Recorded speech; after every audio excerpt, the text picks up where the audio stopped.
Para todos los que nos están viendo en esta tarde y están siguiendo la retransmisión de este culto en directo, nos siguen preguntando cada día, y cada día digo lo mismo, pero aprovecho ahora para volver a repetirlo.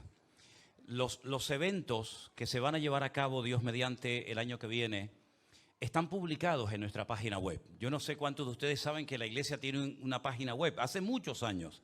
Fue una de las primeras cosas que sentí en mi corazón hacer en el primero o el segundo culto que hicimos aquí en esta iglesia hace ya 20 años atrás.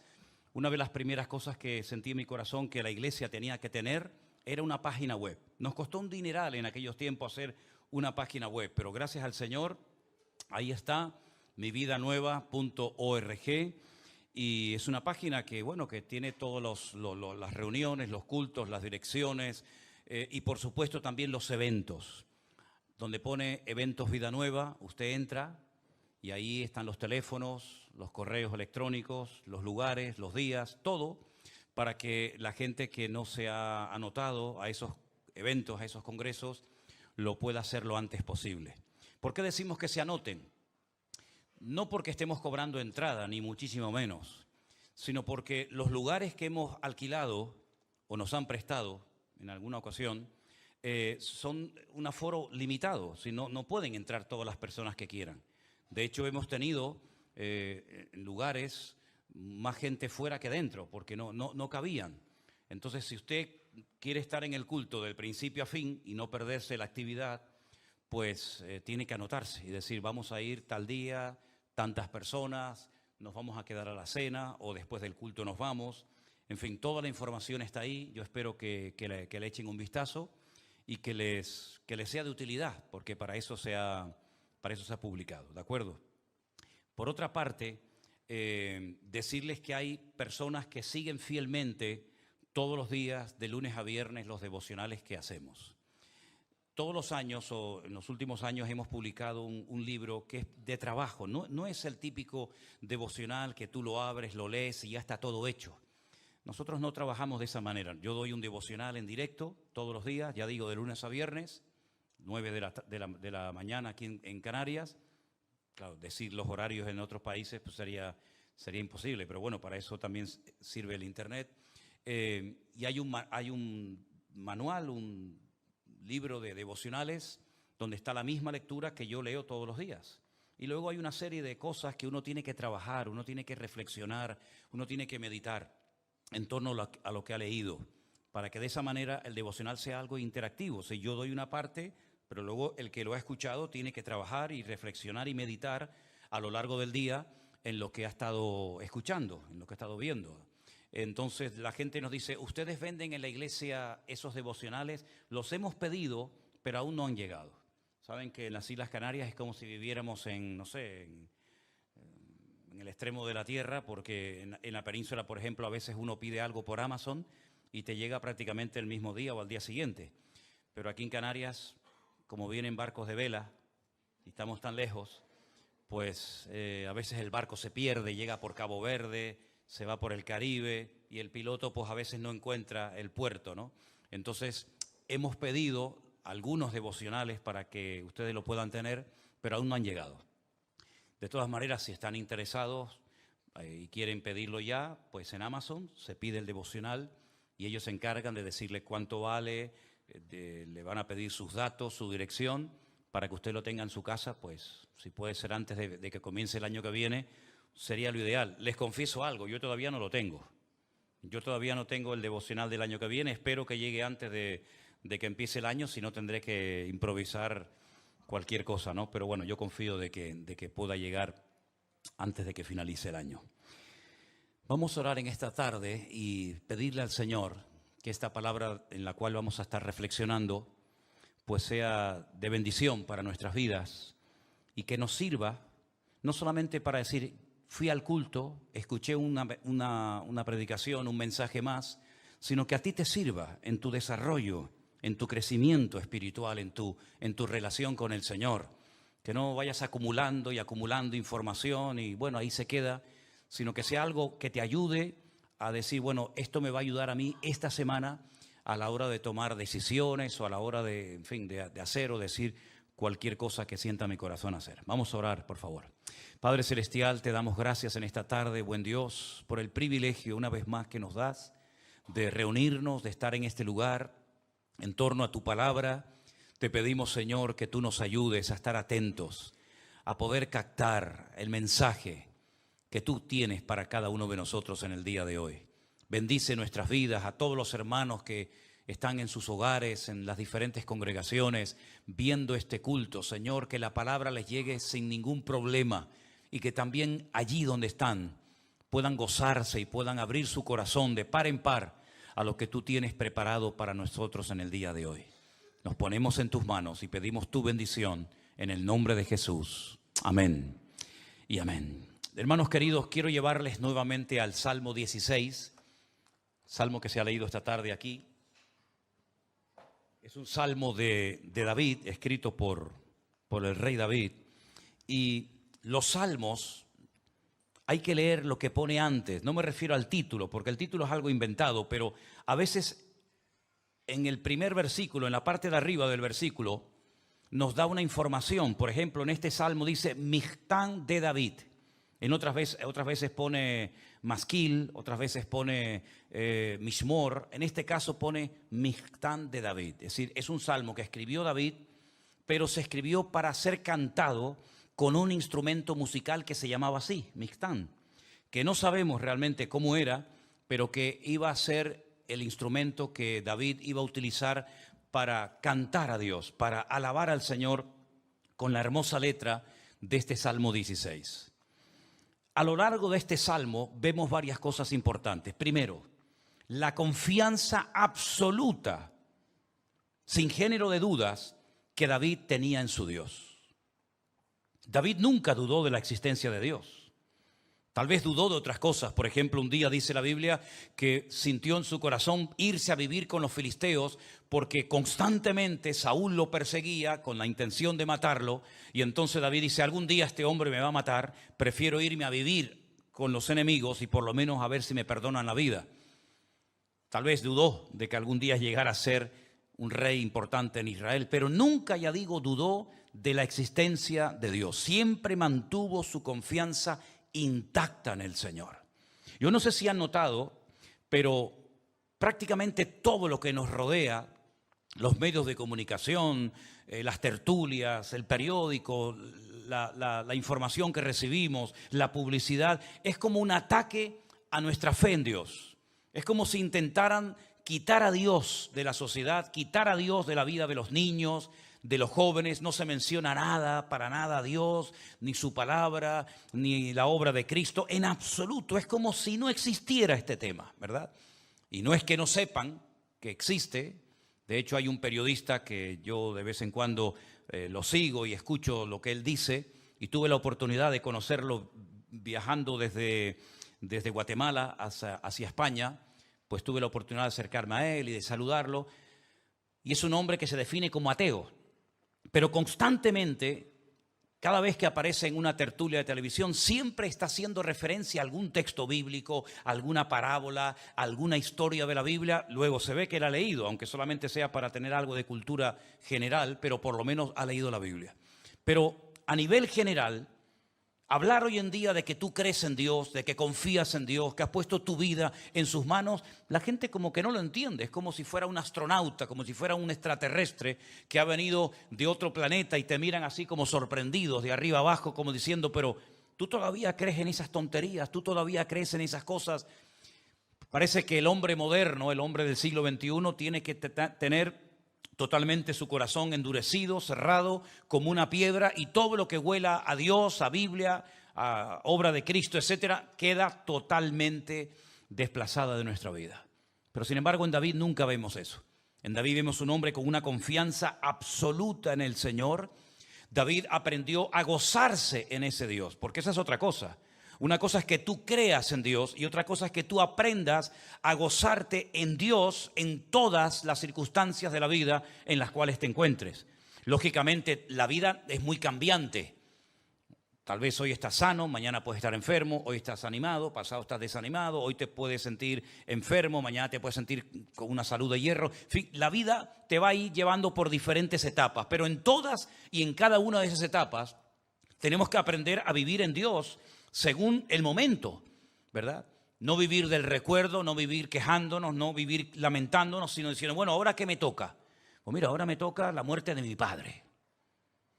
Es un duro, ¿no? Un golpe, ¿verdad? No somos de piedra, tenemos emociones, tenemos sentimientos, pero en medio de mi dolor, en medio de ese golpe duro, pues yo me agarro y me aferro al Señor, y mañana vendrá tal vez un tiempo de gozo, un tiempo de alegría, tal vez conseguiré un éxito en mi vida deportiva o profesional, y a lo mejor dentro de un par de años pues resulta que me encuentro en la cama de un hospital pasando una enfermedad o necesitando ser operado de cualquier asunto. Pero da igual, sí, nuestra vida, si está centrada en el Señor, si está bien cimentada en la palabra de Dios, vamos a saber adaptarnos y comportarnos en cualquier momento y circunstancia de la vida en la que nos encontremos.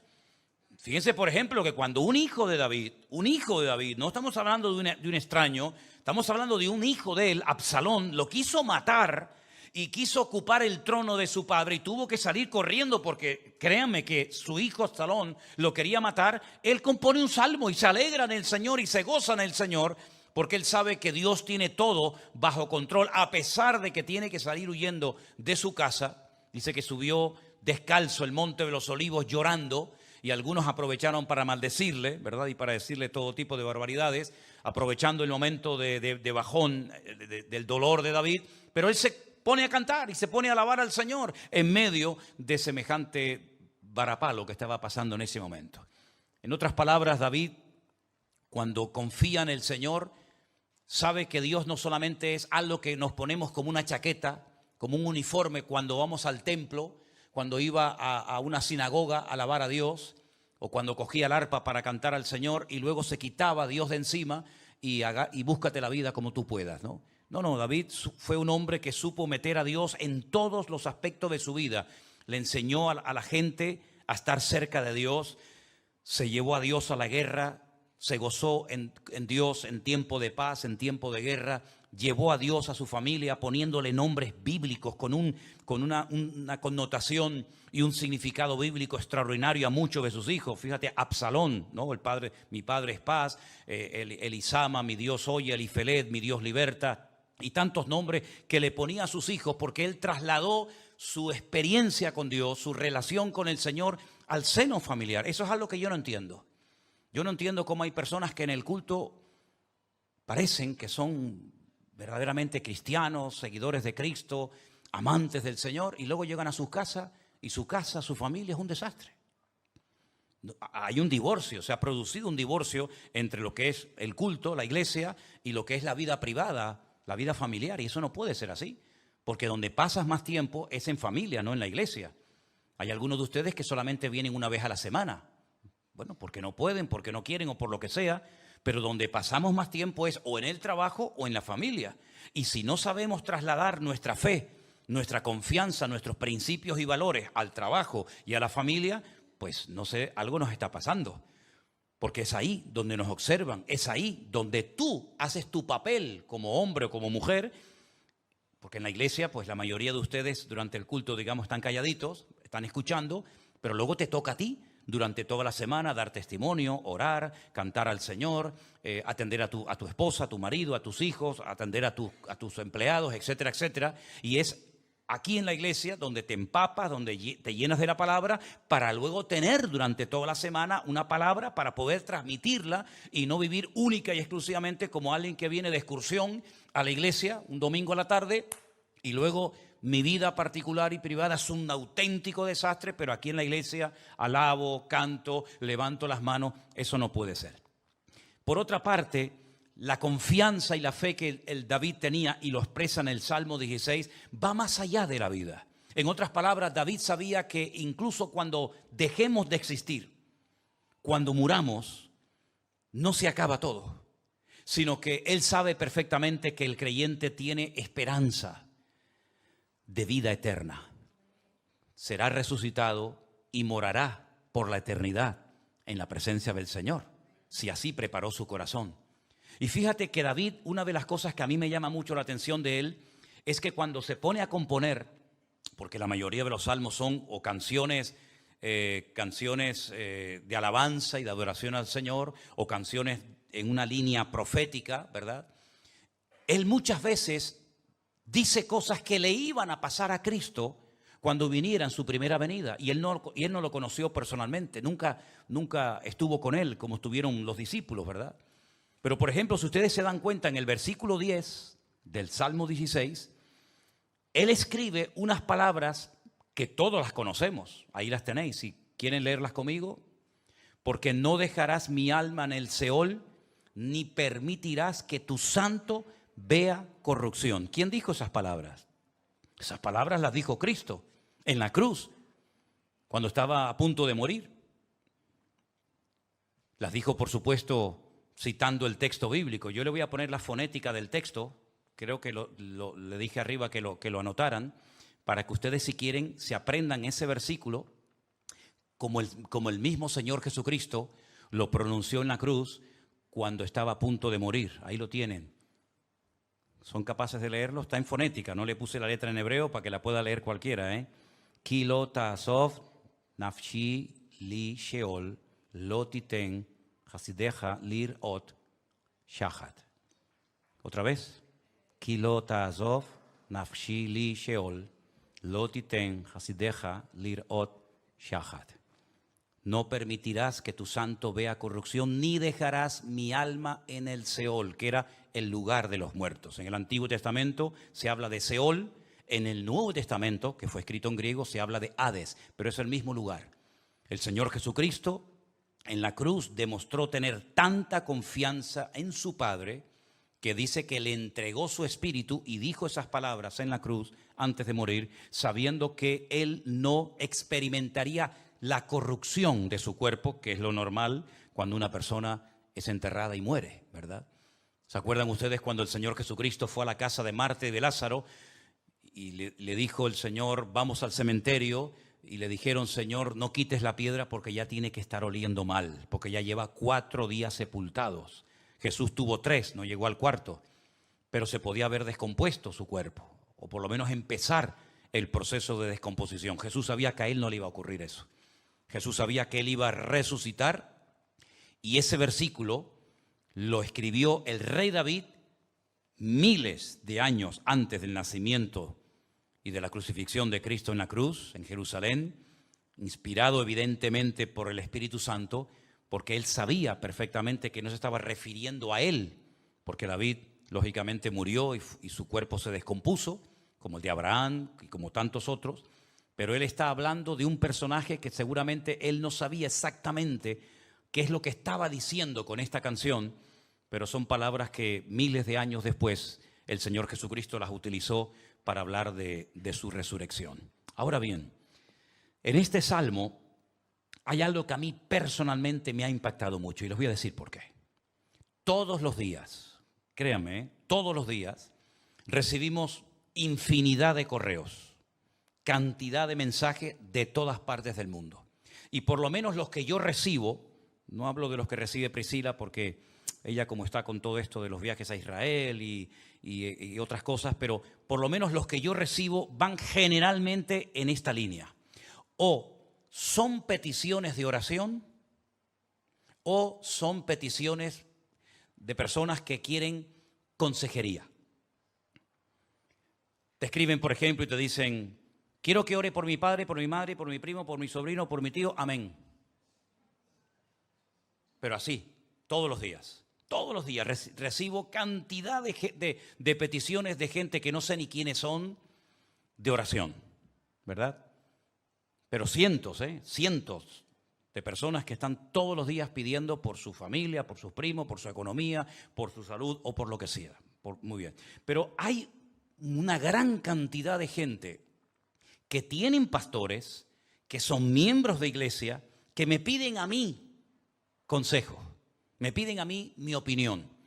Y llevo ya mucho tiempo diciéndole a todas y a cada una de estas personas que me piden consejería, ¿usted tiene pastor? Y la mayoría te dicen sí. Entonces yo a continuación le digo, ¿y por qué me pide a mí consejería si usted tiene su pastor? Y entonces empiezan ahí todo tipo de cosas, ¿no? De flores y de piropos y de historia, ¿no? Digo, mire, no, escuche, nosotros no trabajamos así. Si usted tiene un pastor, y usted es miembro de una iglesia, usted con quien tiene que hablar es con su pastor. Porque lo que ocurre muchas veces es que el pastor le ha dicho blanco y creen que yo les voy a decir amarillo. Entonces dice, no, a mí el pastor me dijo que era amarillo, no que era. Entonces le digo, mire, yo no voy a entrar en ese juego.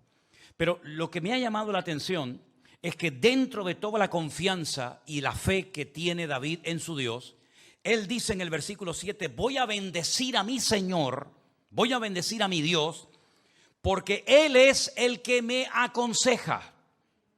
Bendeciré a Jehová que me aconseja. Aún en las noches me enseña mi conciencia. Aunque en hebreo no dice mi conciencia, ahora voy a decir lo que dice. Pero lo que me llamó la atención es que David nunca tuvo un pastor. David nunca tuvo una Biblia completa en su mano. David nunca fue miembro de ninguna congregación. David nunca fue a ninguna escuela bíblica. Es más, David desde los 17 años aproximadamente, edad a la que fue ungido por el profeta Samuel, hasta aproximadamente los 30 años tiene que estar huyendo constantemente de un lugar a otro. Porque Saúl le ha declarado persona no grata y quiere matarlo y quitarlo de medio. ¿Quién atendía? ¿Quién oraba por David? ¿Quién le aconsejaba? ¿Quién le decía lo que tenía que hacer? Lo mismo podría preguntar en cuanto, por ejemplo, a Abraham, un hombre que lo deja todo. Podría preguntar lo mismo, por ejemplo, de Daniel. Podría preguntar lo mismo de José o de tantos y tantos personajes de la Biblia. El título del mensaje de hoy es ¿quién es tu consejero? ¿Quién es el que te aconseja? Lamentablemente, yo veo que la consejería ha sustituido al estudio de la palabra de Dios. Porque la mayoría de la gente que pide consejería, si leyeran la Biblia, no necesitarían recurrir tanto al consejo de un pastor, de un hermano o de quien sea. El problema grande que muchos creyentes tienen, espero que se den cuenta y que este mensaje sirva por lo menos para eso, es que no leen la Biblia, no escudriñan las Escrituras. Son gente que vive de cultos. Escuchan un devocional un día, vienen a un culto una vez a la semana o dos o cuando sea, pero no tienen una comunión diaria con el Señor. No saben lo que es esperar en Dios, lo que es decir, bueno, no entiendo este salmo, voy a ver si aquí me da la explicación, y si no me voy a un diccionario, y si no me compro un comentario bíblico. No hacen eso. Entonces, como se les presentan un montón de situaciones en la vida, laborales, familiares, económicas, físicas, etcétera, etcétera, como no tengo base bíblica, como no sé lo que mi Dios me dice en cuanto a lo que tengo que hacer o decir en esta situación, pues me voy al pastor. Entonces el pastor me tiene que decir si me caso con esta o no, si me tengo que separar o no, si tengo que quedarme o marcharme, si tengo que ir allí o tengo que quedarme allí. Entonces el pastor se ha convertido en el confesor. ¿Se acuerdan del confesor católico? ¿Se acuerdan cuando la gente iba? Ustedes iban, bueno, yo sé que ustedes a lo mejor no, porque a lo mejor estabais en otro nivel espiritual, ¿no? Pero ¿cuánta gente iba al confesor y le contaba la vida? Y entonces el cura le decía más o menos lo que tenía que hacer, le daba consejos y la gente se iba como aliviada. Los pastores no están para eso. Los pastores no están para decirle a la gente lo que tiene que hacer. Yo estoy para predicar la palabra del Señor y no siempre la gente quiere hacer caso a lo que dice la palabra de Dios.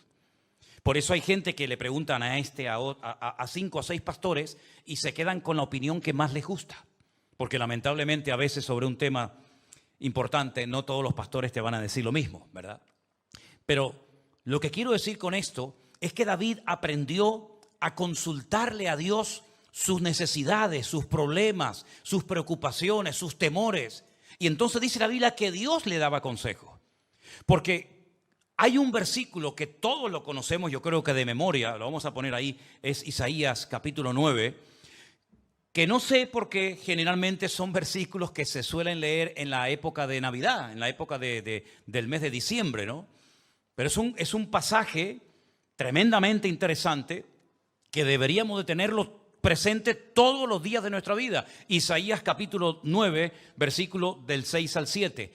Porque un niño, escuchen esto, un niño nos es nacido, hijo nos es dado, y el principado sobre su hombro, y se llamará su nombre admirable, consejero, Dios fuerte, Padre eterno, príncipe de paz. ¿Cuántos dicen amén?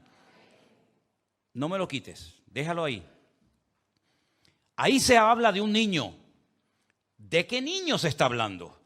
Porque antes de responder, el profeta Isaías dice que un niño va a nacer, no una niña, un niño va a nacer, y ese niño va a tener esas características. Será Padre eterno, príncipe de paz, admirable, consejero, etcétera, etcétera. Lógicamente, ¿de quién estamos hablando, hermano? Estamos hablando del Señor Jesucristo. Si no, Él es nuestro admirable, lo adoramos, lo amamos, lo honramos, lo bendecimos, queremos obedecerle, sí. Pero no te olvides que dentro de los títulos que ahí aparecen, que son extraordinarios, hay uno que para mí en esta tarde quiero destacarlo por encima de los demás. Y dice que Él es nuestro consejero. ¿Cuántos dicen amén? Él es nuestro consejero. Ponme el siguiente versículo. Y dice lo siguiente. Lo dilatado de su imperio y la paz no tendrán límite sobre el trono de David y sobre su reino, disponiéndolo y confirmándolo en juicio y en justicia desde ahora y para siempre. El celo de Jehová de los ejércitos hará esto. No es un niño normal y corriente, no es un rey que iba a nacer, que ya nació y que ya no tiene nada que ver con la parte que nos corresponde a nosotros. No, no, no. Está apuntando 100% a la figura de Cristo. Y cuando el Señor Jesucristo nació, pues se cumplió que ese niño que iba a venir en forma humana ya habitó entre nosotros, y dice la Biblia, y vimos su gloria. Por eso dice la Biblia que Cristo tiene que ser el consejero más importante y primero de nuestra vida. Y antes de ir al médico, antes de ir al pastor, antes de ir al banco, antes de ir al padre, antes de ir a un amigo, a quien hay que ir en primer lugar siempre es a nuestro consejero, que es el Señor. ¿No dice la Biblia que hubo un rey que en su enfermedad no buscó primeramente al Señor, sino que recurrió primeramente a los médicos? ¿Está mal ir a un médico? No, en absoluto. Pero lo que pasa es que dice que primero buscó la ayuda de los médicos y en su enfermedad no buscó a Dios. Y cuando nosotros decimos, y lo hemos dicho un montón de veces, que Dios es lo primero y lo más importante en nuestra vida, decirlo no cuesta nada. Lo puede decir cualquiera. Pero luego en nuestras decisiones, en nuestra conducta diaria, en nuestra forma de hablar, nuestra forma de comportarnos, todo eso que hemos declarado tiene que ser demostrado. Cuando tengo un problema, al primero que tengo que recurrir es al Señor. Antes de levantar el teléfono y pedir oración a un pastor, a un amigo o a quien sea, primero dobla tu rodilla y tu corazón delante de la presencia del Señor. Oye, que te hace falta sabiduría, que no sabes lo que tienes que hacer, estás un poco preocupado y será el tiempo de quedarme, me tengo que ir y esto y aquello. Vete al Señor, porque el Señor siempre, siempre, si le buscas de corazón, el Señor siempre te va a responder. La lista es interminable. Miren, por ejemplo, el caso de Gedeón. No tengo tiempo para explicar todo, pero ¿quién no conoce a Gedeón? Gedeón era un campesino muerto de miedo, que estaba dentro de una cueva, ¿verdad?, aventando el trigo, porque le daba miedo hacerlo fuera, no sea que vinieran los enemigos y le robaran la cosecha. Y cuando el Señor lo llama, él no sabe ni por dónde empezar. Pues yo soy un campesino, yo no sé ni qué hacer, yo no soy un hombre de guerra, yo no soy un soldado, yo no soy un militar. Y además le dice al ángel que le habla, ¿y dónde están todas las maravillas que nuestros padres nos contaron? Porque yo no veo ninguna. Dios habrá hecho cosas muy bonitas y muy espectaculares en el pasado, pero nuestro presente es un desastre.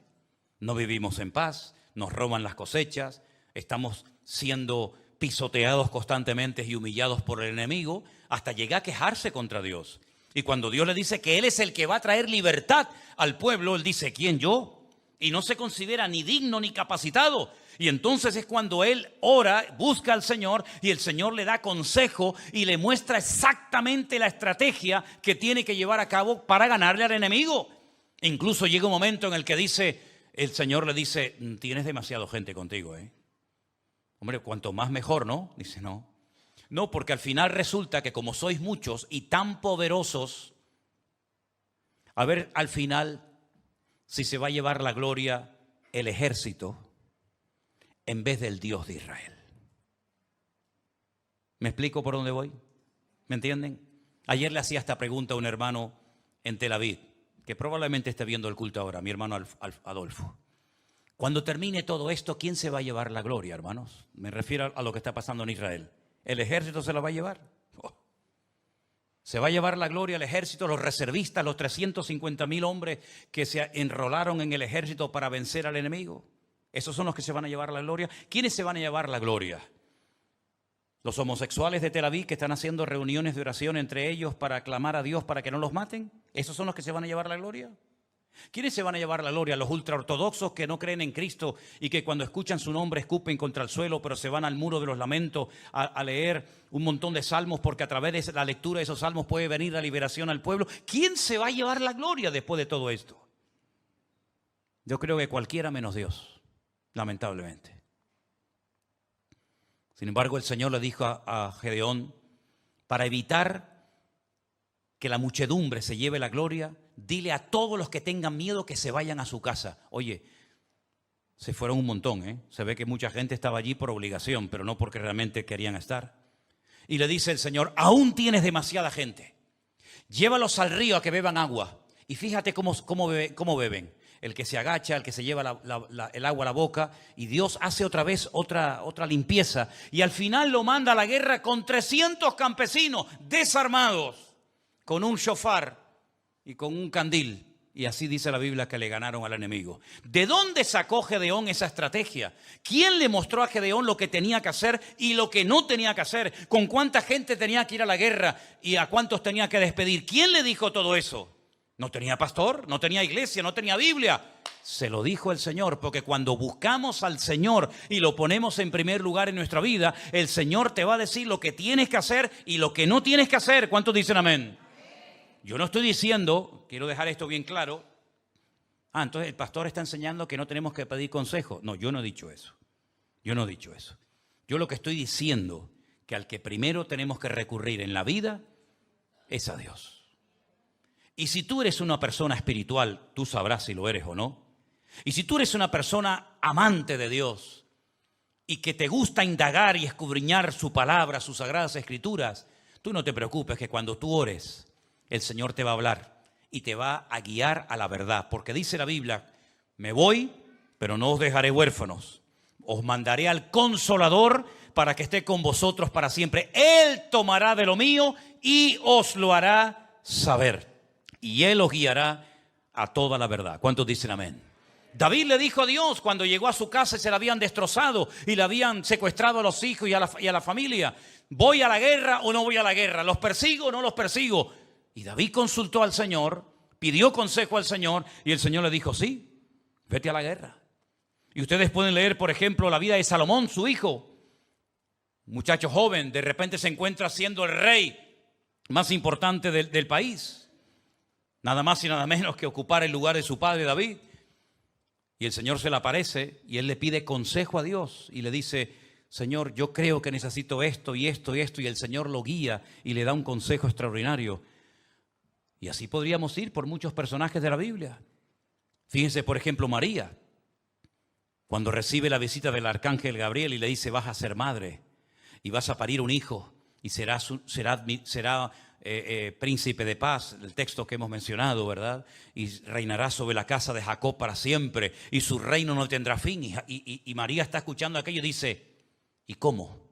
No fue a su padre, no fue a José, no fue al rabino de turno, no fue a Nicodemo, ¿verdad? No fue a Gamaliel, sino a quién le hizo la pregunta, ¿y cómo será esto? Y el Señor le respondió, atrévete y ponlo en práctica, ya vas a ver cómo te funciona, a consultar con el Señor antes de hacer cualquier cosa, antes de tomar cualquier decisión, antes de lanzarte como un caballo desbocado y después decir, ay, me equivoqué. Consulta previamente con el Señor, porque hoy leía una historia tremenda, es un poquito larga, yo te la voy a resumir, pero te voy a decir dónde está, para que después cuando llegues a casa la leas tranquilamente. Primera de Reyes capítulo 12, del versículo 1 en adelante. Repito, Primera de Reyes capítulo 12, del versículo 1 en adelante.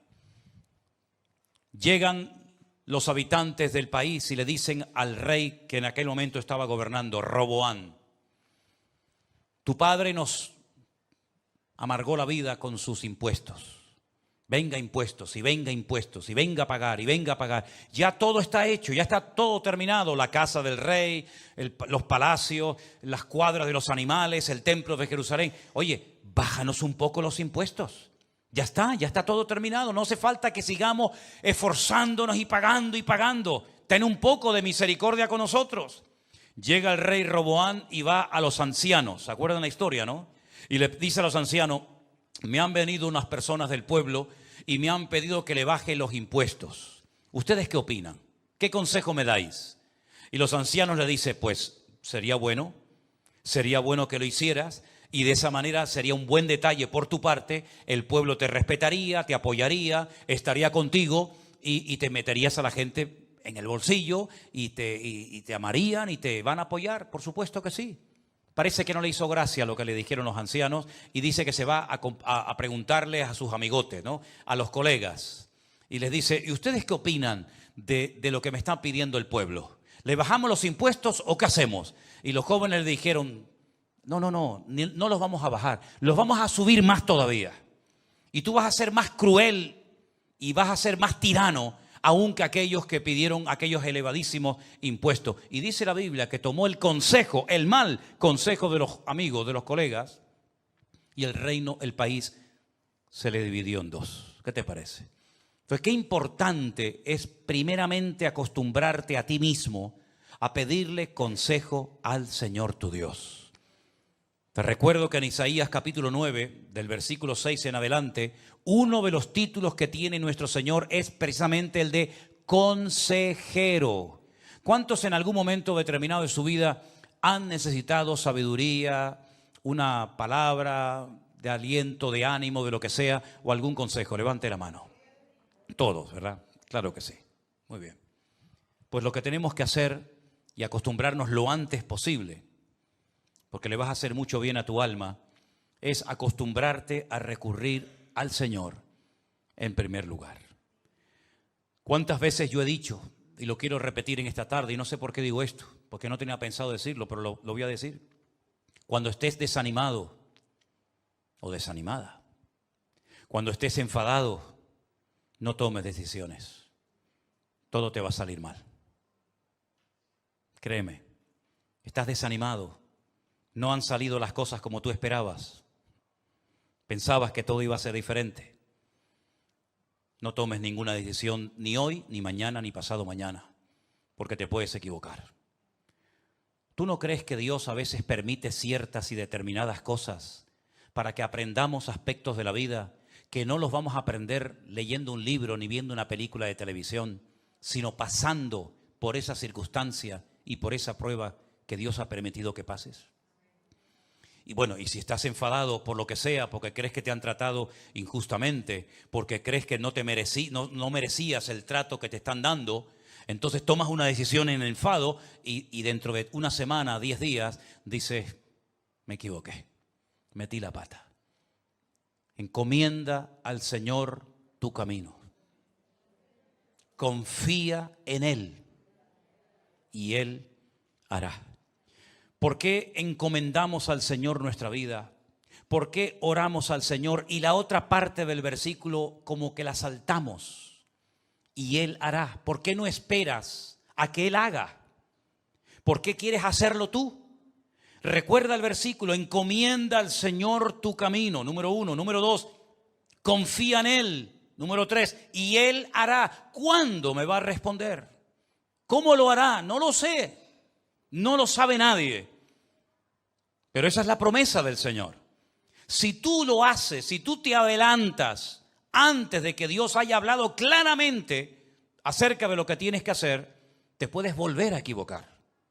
Y yo creo que ya tenemos una trayectoria y una edad en la vida para corregir ese hábito, ese mal hábito de aprender a base de errores. Ay, tropecé. Dicen que no hay ningún animal que tropiece 2 veces en la misma piedra, ninguno. Pero el ser humano sí. Pero entonces ¿no será mejor quitar la piedra para no tropezar más en ella? Porque si siempre estás tropezando en lo mismo, ¿por qué eso no lo quitas de una vez de tu vida? David le dijo al Señor, Señor, te bendigo, no solamente porque me has guardado en la guerra, No solamente porque me cuidas y me bendices y me has ayudado a alegrarme y a gozarme, sino también te bendigo porque tú eres mi fiel consejero. ¿Cuántos dicen amén? Y cuando dice David, aún en las noches me enseña mi conciencia, en el hebreo dice mis riñones. Porque los riñones en hebreo siempre se atribuye, digamos, a la parte pensante, ¿no? A la parte intelectual, por decirlo de alguna manera. El Señor puede hablar a tu corazón, el Señor puede hablar a tu conciencia, por supuesto. El Señor puede hablar a tu mente, pero sobre todo las cosas profundas de Dios las habla directamente a nuestro espíritu. Y nuestro espíritu es la parte más íntima y más recóndita de nuestro ser. Te puedes dar a conocer cuando hablas, cuando reflexionas, cuando opinas sobre un tema. Pero la parte más profunda que solamente conoce el Señor es tu espíritu, el cual Él te lo ha dado para comunicarse contigo en momentos de angustia, en momentos de soledad, en momentos en los que lo ves todo negro y pareces que no hay ninguna salida. Pero ese espíritu